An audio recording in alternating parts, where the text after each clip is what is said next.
একটি নবজাতক শিশুর চোখে রক্তনালীর উন্মেষ ঘটে গর্ভাবস্থার 4 মাসের মধ্যেই। নবজাতক শিশুর অন্ধত্বের অন্যতম কারণ হল রেটিনোপ্যাথি অব প্রিমিসিউরিটি বা সংক্ষেপে ROP বলা হয়। এটা বলতে বোঝানো হয়েছে জন্মের পরে যে শিশু নিউনিটাল কেয়ারে থাকে বা কৃত্রিম অক্সিজেনে থাকে তার বেলায় অতিরিক্ত অক্সিজেনের প্রভাবে সাময়িকভাবে রক্তনালীগুলোয় এক ধরনের সংকুচিত অবস্থা বিরাজমান থাকে। পরে যখন কৃত্রিম অক্সিজেন থেকে মুক্ত হয়ে নবজাতক স্বাভাবিক শ্বাস প্রশ্বাসে ফিরে আসে তখন চোখের ভিতরকার রক্তনালী অর্থাৎ কোষে সাময়িকভাবে অক্সিজেনের মাত্রা কমে যায়। হঠাৎ এই অক্সিজেনের মাত্রা কমে যাওয়ায় রেটিনার অ্যাভাস্কুলার পার্টে নতুন করে রক্তনালী তৈরি হওয়ার প্রবণতা সৃষ্টি হয়।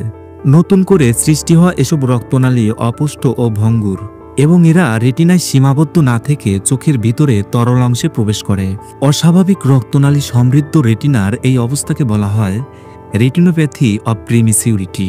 এর জন্য শিশুদের জন্মের পর কৃত্রিম অক্সিজেনে না রেখে প্রাকৃতিক পরিবেশে রাখাই নিরাপদ। এছাড়াও নবজাতক একটি শিশুর অন্ধত্ব হওয়ার পিছনে আরও অনেক জটিল জটিল কারণ রয়েছে। আজ এই সমস্ত জটিলতার বিষয়গুলো আপনাদের সামনে উন্মোচন করা হবে। অবশ্যই চ্যানেলটি সাবস্ক্রাইব করে পাশে থাকবেন। চোখ জীবনের জন্য অত্যন্ত জরুরি, অতি প্রয়োজনীয় একটি অঙ্গ।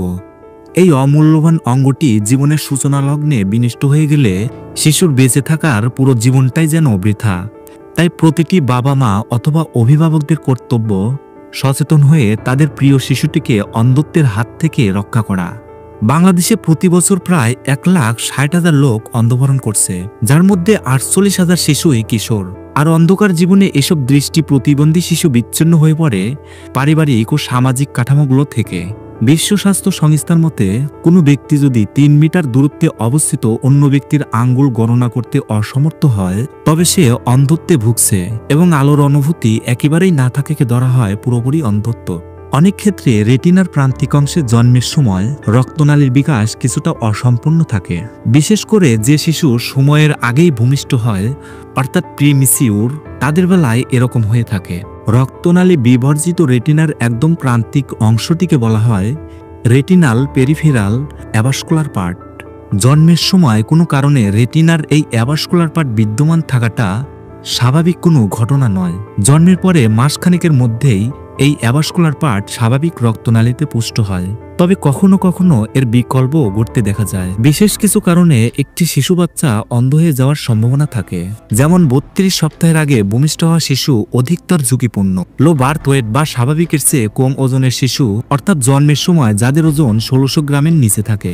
জন্মের পরে যেসব শিশুর কৃত্রিম অক্সিজেনের প্রয়োজন হয়, যেসব শিশুর রক্তশূন্যতা, সেপোসিস ও ভিটামিন ই স্বল্পতা থাকে। ROP স্ক্যানিং বা শনাক্তকরণ। রেটিনোপ্যাথি অব প্রিমিসিউরিটি দ্রুত শনাক্ত করা গেলে এবং দ্রুত ব্যবস্থা নেওয়া গেলে অন্ধত্ব প্রতিরোধ করা সম্ভব। এই সমস্যা থেকে মুক্ত হওয়ার একমাত্র উপায় হলো চোখ পরীক্ষা করা। এক্ষেত্রে হাসপাতাল বা ক্লিনিকে বিশেষ ব্যবস্থার প্রয়োজন হয়। তাই ঝুঁকিপূর্ণ সব নবজাতকের জন্মের পর চোখ পরীক্ষা করা এক্ষেত্রে খুবই জরুরি।